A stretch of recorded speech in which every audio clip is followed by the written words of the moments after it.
সময় আর স্রোত কেউ কখনো কারো জন্য সত্যি বসে থাকে না জানেন, কিন্তু বসে থাকে সেটা হলো শুধুই নিজের চলার পথের স্মৃতিগুলো। হতে পারে সেই স্মৃতি মধুর, হতে পারে পাথর সমান কঠিন।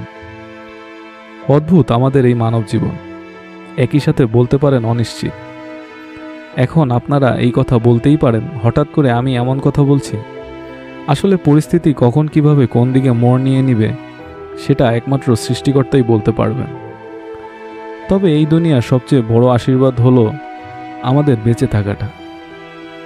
এসব কথা বলছি কারণ আমি লাইফে অনেক এমন পরিস্থিতির শিকার হয়েছি যা আমাকে বাস্তবতার আসল রূপ চিনতে শিখিয়েছে। সেই অনুভূতিগুলোই আপনাদের সাথে একটু শেয়ার করা। 2020 সালে যখন নিজের বাবাকে হারালাম, তখন প্রথম বুঝতে পেরেছিলাম জীবন কি মূল্যহীন জিনিস। যে খালার বাসায় এসে এত ঘোরাঘুরি, এত হাসাহাসি, হঠাৎ কথা নেই, বার্তা নেই। আমার সেই খালুই মাত্র কয়েক ঘন্টার অপেক্ষায় আমাদের ছেড়ে পাড়ি জমালেন না ফেরার দেশে।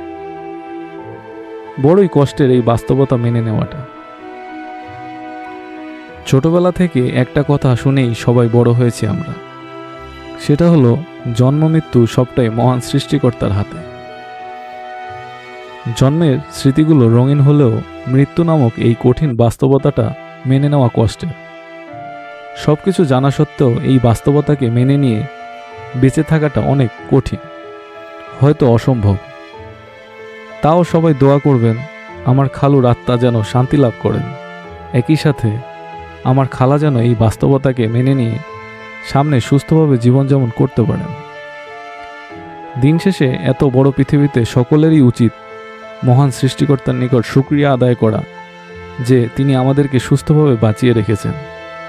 সবাই ভালো থাকবেন, সুস্থ থাকবেন আর সর্বদা নিজের মা বাবার মঙ্গল কামনা করবেন। ধন্যবাদ।